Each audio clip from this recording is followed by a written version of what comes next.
Hello guys, I have a dream to tell you, and I also have the interpretation. Now, I got this dream last year, and just recently, the Father has told me to make a video and put it out there.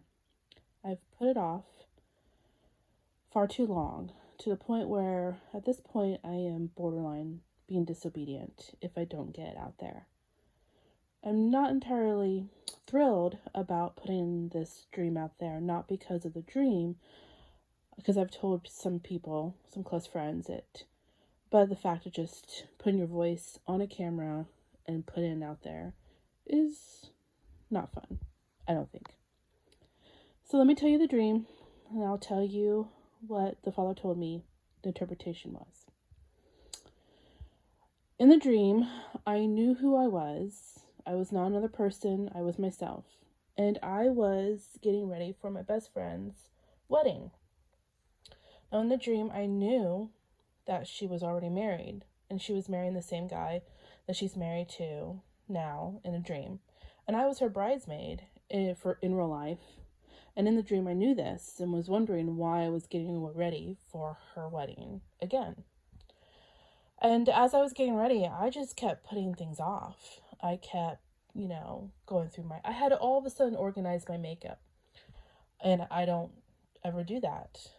And once I got that done, I couldn't find a certain lipstick pencil. And then I got the text message saying that the driver was on the way to pick me up. And knowing that he was on the way, I still had an excuse to do something else.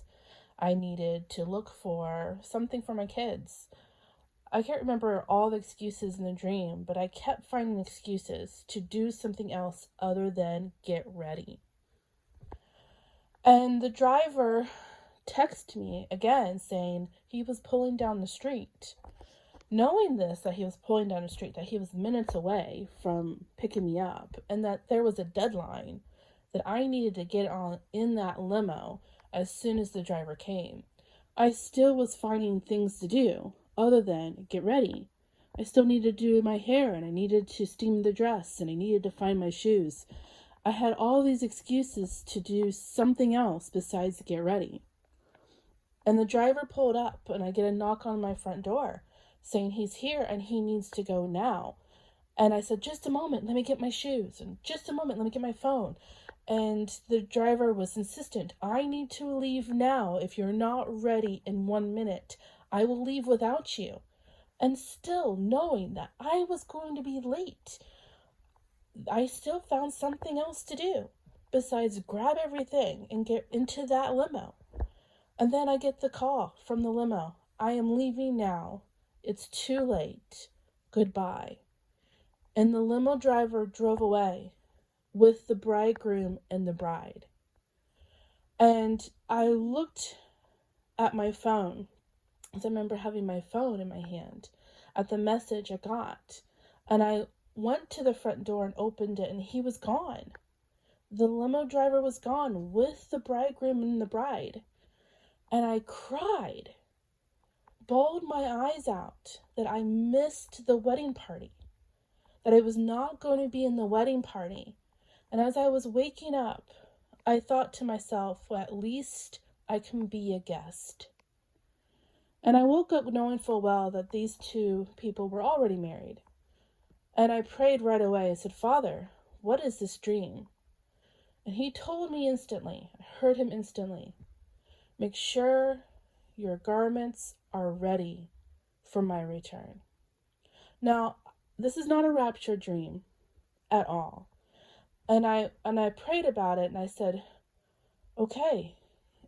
I got the impression from what I was doing in the dream that I was doing everything but getting my garments white for him.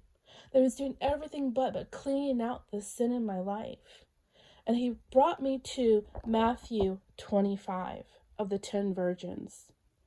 And in that parable, it says in verse 1, Then shall the kingdom of heaven be likened unto 10 virgins, which took their lamps and went forth to meet the bridegroom.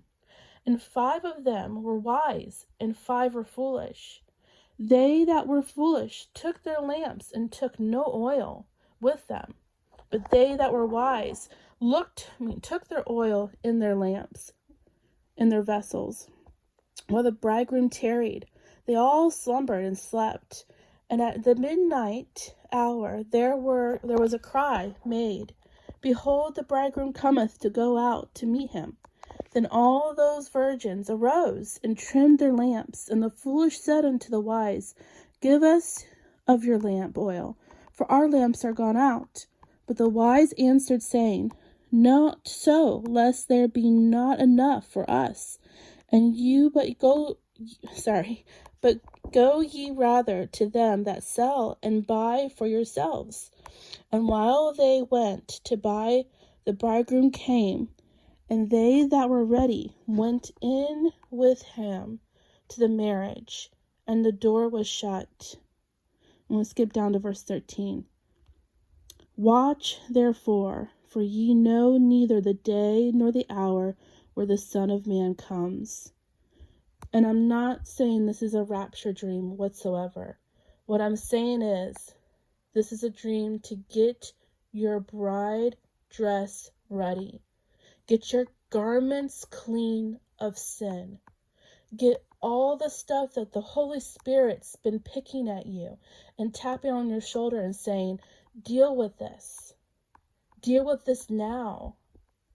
Because we don't know the day or the hour. But he tells us to watch, to wake up from our slumber.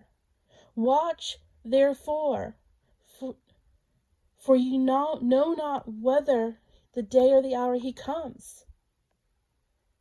So I had the impression so strong that I needed to stop giving excuses. And I needed to get right with him, to get all the sin out of my life. And I'm still working on it, this video including. So thank you for listening. I hope that this spoke to you. And maybe this is a reminder of that Holy Spirit tapping on your shoulder, saying, deal with this that I've been asking you to deal with. Get this right with me now. Because we don't know the day or the hour that the Son of Man might come.